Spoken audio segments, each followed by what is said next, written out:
खालिस्तान पर कनाडा से जारी घमासान के बीच अब अमेरिका ने भारत पर बड़ा आरोप लगाया है। अमेरिका का कहना है कि खालिस्तान समर्थक की हत्या की साजिश की जा रही थी, जिसे उसने नाकाम कर दिया है। अमेरिका का दावा है कि एक भारतीय को हत्या का काम सौंपा गया। जिस भारतीय को ये काम सौंपा गया उसका नाम निखिल गुप्ता है। हत्या के लिए $1 लाख की डील भी हुई है। इसी साल 30 जून को निखिल गुप्ता की गिरफ्तारी भी हुई थी। कोर्ट में सुनवाई के दौरान निखिल पर ये आरोप लगाए। कोर्ट में कहा गया कि न्यूयॉर्क में इस हत्या की साजिश रची गई। अमेरिका का कहना है कि उसने एक खतरनाक साजिश को नाकाम किया है। हालांकि इन आरोपों पर भारत ने भी अपना जवाब दे दिया है। विदेश मंत्रालय के प्रवक्ता अरिंदम बागची ने बताया कि भारत ने 18 नवंबर को एक उच्च स्तरीय जांच समिति का गठन किया था। हम पहले ही कह चुके हैं कि द्विपक्षीय सुरक्षा सहयोग पर अमेरिका के साथ चर्चा के दौरान संबंधित जानकारियां साझा की थी। हमने ये भी संकेत दिया था कि भारत ऐसी सूचनाओं को गंभीरता से ले लेता है, क्योंकि वो हमारे राष्ट्रीय सुरक्षा हितों पर भी प्रभाव डालती हैं और संबंधित विभाग पहले से ही इस मुद्दे की जांच कर रहा है। अमेरिका के आरोपों पर कनाडा के पीएम जस्टिन ट्रूडो का बयान आया है। जस्टिन ट्रूडो ने निज्जर की हत्या के मामले को इससे जोड़ते हुए कहा कि हम शुरू से ही इस बारे में बात कर रही हैं कि भारत को इसे गंभीरता से लेने की जरूरत है। We believe India was involved, agents of the government of India were involved in the killing of a Canadian citizen on Canadian soil. The news coming out of the United States further underscores what we've been talking about from the very beginning. Pakistani युवक के प्यार में पड़ने के बाद भारत छोड़ पाकिस्तान गई अंजू वापस लौट आई है। अंजू कल वाघा बॉर्डर के रास्ते करीब 5 महीने बाद भारत लौटी। भारत पहुंचने के बाद अंजू से सुरक्षा एजेंसियों ने लंबी पूछताछ की थी।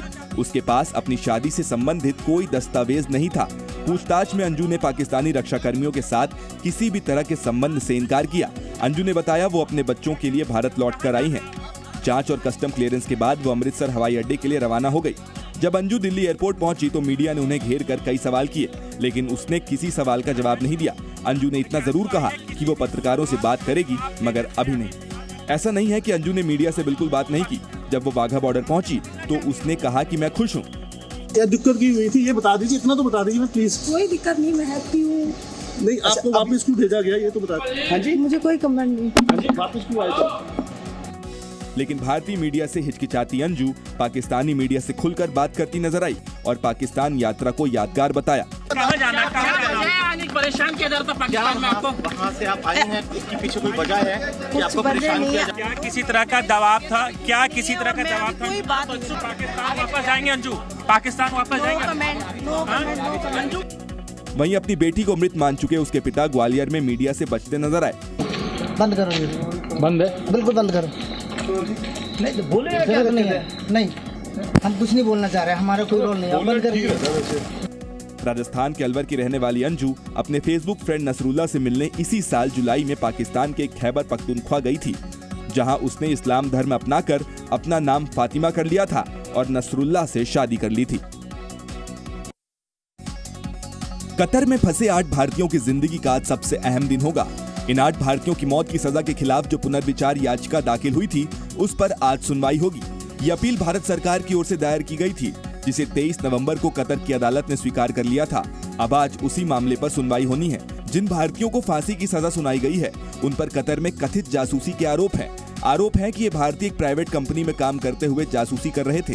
मामला सामने आने के बाद कतर ने इन्हें तो गिरफ्तार कर लिया, मगर कंपनी के मालिक को छोड़ दिया था। फिर बंद कमरे में हुई सुनवाई के बाद अचानक मौत की सजा सुनाई गई थी। हालांकि अभी तक उन भारतीयों पर लगे आरोपों को लेकर कतर की ओर से कुछ खास जानकारी नहीं दी गई। इधर भारत सरकार भी इस मामले में लगातार कतर की टॉप लीडरशिप के साथ संपर्क में है। पुनर्विचार याचिका के अलावा भारत सरकार के पास और भी विकल्प बाकी हैं, जैसे मित्र देशों से कतर पर दबाव बनाया जा सकता है, साथ ही यूएन से दया याचना भी की जा सकती है। फिलहाल उन भारतीयों पर खतरे की कोई बात नहीं है। आज की सुनवाई के बाद कतर में फंसे भारतीयों की आगे की स्थिति साफ होगी। तेलंगाना विधानसभा चुनावों के लिए वोटिंग शुरू हो गई है। आज सभी 119 सीटों पर मतदान हो रहा है। 2200 से ज्यादा उम्मीदवार मैदान में हैं। तेलंगाना में बीआरएस, कांग्रेस, बीजेपी के बीच टक्कर है। अभिनेता अल्लू अर्जुन, के कविता, जी किशन रेड्डी ने मतदान केंद्र पर पहुंचकर अपने मताधिकार का इस्तेमाल किया। पूर्व क्रिकेटर अजहरुद्दीन ने भी मतदान किया है। हम स्वयं हमारा सरकार हम बनाएंगे। तेलंगाना के जनता के ऊपर विश्वास है। हमारा पार्टी पूरा बहुमत मिलेगा आदरणीय मोदी जी के नाम पर। AIMIM अध्यक्ष असदुद्दीन ओवैसी ने भी वोट डाला और लोगों से ज्यादा वोट डालने की अपील की। हमारे इस रियासत की भाईचारगी को मजबूत बनाने के लिए, इसको खूबसूरत रखने के लिए, जमहूरियत को मजबूत करने के लिए, संविधान में और एतमाद और भरोसा पैदा करने के लिए मेरी तमाम आवाम से अपील है कि ज़रा निकलिए घर से। राज्य भर में 35,655 मतदान केंद्र बनाए गए हैं। 106 निर्वाचन क्षेत्रों में सुबह 7 बजे से शाम 5 बजे तक और 13 वामपंथी उग्रवाद प्रभावित निर्वाचन क्षेत्रों में शाम 4 बजे तक मतदान होगा। आज तेलंगाना में मतदान के साथ ही 2024 के सेमीफाइनल माने जा रहे इन चुनावों का अंत हो जाएगा। पीएम मोदी आज COP28 शिखर सम्मेलन में हिस्सा लेने के लिए दुबई रवाना होंगे। विश्व जलवायु परिवर्तन शिखर सम्मेलन का आयोजन इस बार संयुक्त अरब अमीरात के दुबई में हो रहा है। इस शिखर सम्मेलन में दुनिया भर के राष्ट्राध्यक्ष शिरकत करेंगे। COP28 का आयोजन संयुक्त अरब अमीरात की अध्यक्षता में 28 नवंबर से 12 दिसंबर तक किया जाएगा। अपनी दुबई यात्रा के दौरान पीएम मोदी शिखर सम्मेलन में भाग लेने वाले कुछ नेताओं के साथ द्विपक्षीय बैठकें भी करेंगे। COP28 शिखर सम्मेलन से दुनिया भर के क्लाइमेट एक्टिविस्ट काफी उम्मीद रखे हुए हैं।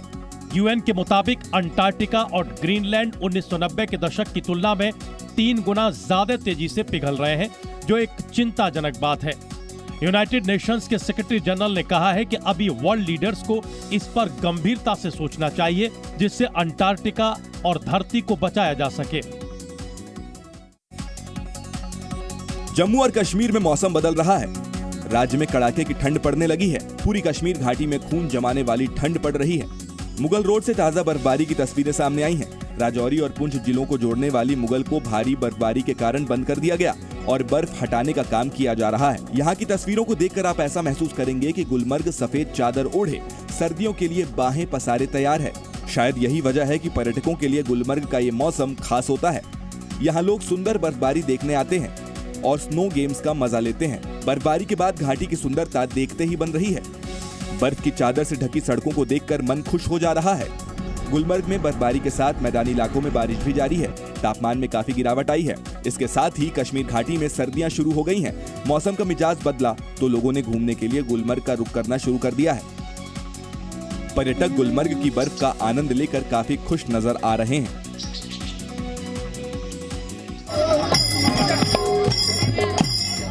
एक्टर रणदीप हुड्डा शादी के बंधन में बंध गए हैं।